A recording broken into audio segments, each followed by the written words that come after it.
We've got another change of direction, another half turn, coming into our final movements. Well done.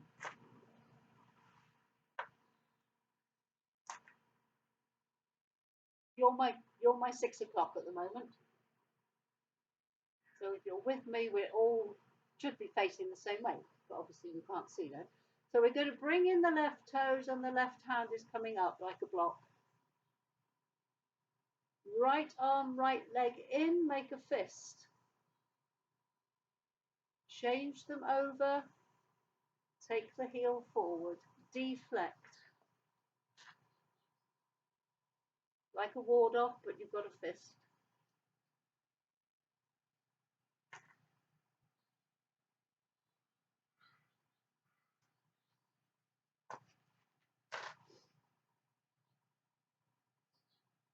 One, two, three. We're doing exactly the same with the change, with the change of direction, but we're not stepping forward this time. We are keeping the weight back, resting the heel on the floor. Do not come forwards. Temptation, I know, but keep yourself back because you're going to need that momentum in a minute. Fan through the back, just look at the arms. I'm going to come a bit closer. Oh, come on, you lose me.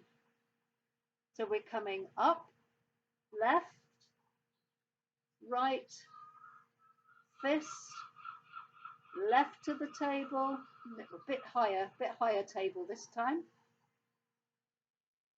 Right arm is going to circle round to the waist. So there is some issue sometimes about the fist, people who have done karate and other martial arts. At that point you have a vertical fist, so the eye of your fist is upward. As you circle, you rotate. You remember when we did shuttles, we blocked and rotated. This is the same thing. You block and rotate. So you're pushing the arm, the other person's arm, a bit further. So we rotate, and then now you're going to prepare for a punch into the waist with the palm facing upwards. Not too high. Now the other thing that happens with this is another movement where people want to do great big things with the shoulders, taking it back like this. Deflect, moving the waist in, and as you punch, the eye of the fist is on top, another vertical fist. Deflect.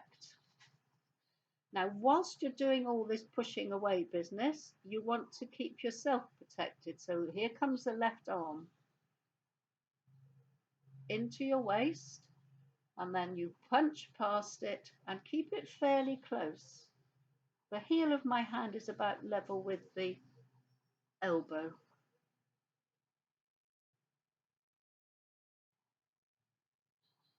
There's more. Don't run away yet. Round. So practice this movement, getting the fists and the hands, both hands in action. The left hand then passes underneath and you release your fist. Rotating, the palms are upwards for a short while as you start to bring them back. Then we're going to get ready for a push forward, so palms forward, down, and that upward push as we did in grasping bird's tail.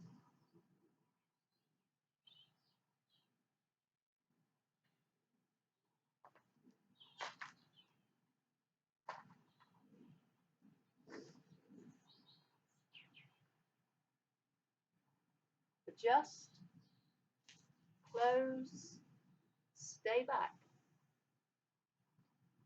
We're going to step forward. So when we step forward, we always make the front foot on its angle so that when it's the back foot, it's in the right place. So we're now coming through. So that's opening, closing as ever. We bring it in at the same time as the leg and foot at the same time. Hand. Always must be time for another coffee. punch. We weight forward in bow stance, underneath,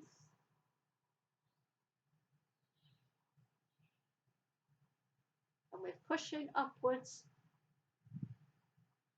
with the heel of the hand and the forearm.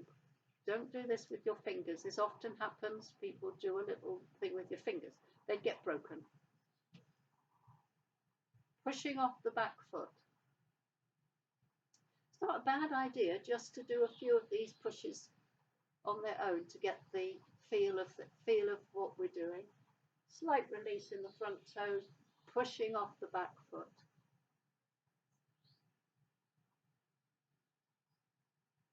And again, that's that lovely cycle coming into our yin position, building up into our yang.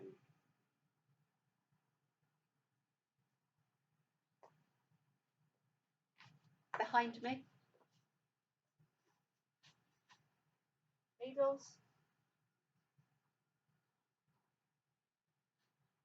Bounce. We are turning right, going past 6 o'clock, past the back. Round to our 9 o'clock. Deflect.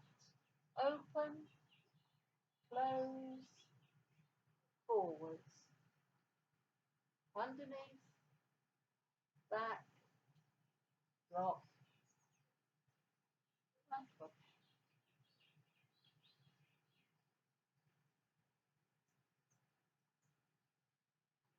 We've only got the closing to do now, but I'm going to do that separately because that needs some practice.